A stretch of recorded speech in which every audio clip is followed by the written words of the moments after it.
Parang kailan lang. Nagsimula ako, halos walang maniwala sa akin kasi motor lang yung dala ko. And lahat ng kaibigan ko pinagtatawanan ako kasi wala pang networking company na meron taga Bicol na kumita. Pero after 4 years, sobrang grabe ng blessing na binigay sa akin. 4 years, 4 na sasakyan. First car ko is Honda Civic, second car ko is Montero Sport, third car ko is sobrang guwapo ng sasakyan kasi 2-door siya na Accord na kung nanonood ka ng Fast and the Furious, halos magkamukha yung sasakyan na yun. Pang fourth car ko, normally halos ito yung nagiging ultimate goal eh. Fourth car ko is Hummer.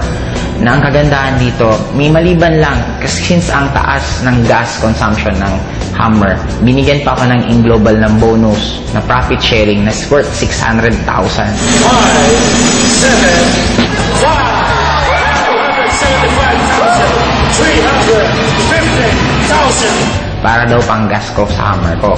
And ang pinaka naging blessing sa akin this year, kasi binigay pa sa akin ng AIM, yung isa sa pinaka-pangarap ko, yung makakita mismo ko at makahawak ng snow. Nakapunta kami for 12 days sa United States, all expense paid, ni piso wala akong ginastos. Ang ginawa lang namin doon, walang iba kundi kumain, mag-shopping, mamasyal, sobrang sarap ng buhay. And ang nagiging blessing sa akin ngayon, hindi lang ako yung kumihita. Kasi within this year alone, 10 sa taga Bicol ang nagkaroon ng first car nila. And I already created more than 30 millionaires under me. Ang isa sa pinaka-nasarapan ko sa AIM Global, kung ako tatanungin mo bakit AIM Global ang kinakareer ko, kasi ang dami kong choice kung ano yung pwede kong gawin na opportunity or pwede kong anong gawin na ibang bagay. Pero kaya AIM Global ang ginawa ko for 2 reasons lang. Number 1, kikita ka ng sobrang daming pera in a short span of time. Right now, I'm already earning 7 figures per month. And by next year, I'm sure kikita ako ng nasa 8 figures per month. Ang pinaka-bottom line sa akin, hindi lang yung pera, pero yung magkakaroon ka ng lots of time para i-spend mo sa loved ones mo. Kasi for me, yun naman talaga ang pinaka-essence ng buhay. Money, importante, pero ang pinaka-importante sa lahat is hindi ka mawala ng time para sa loved ones mo.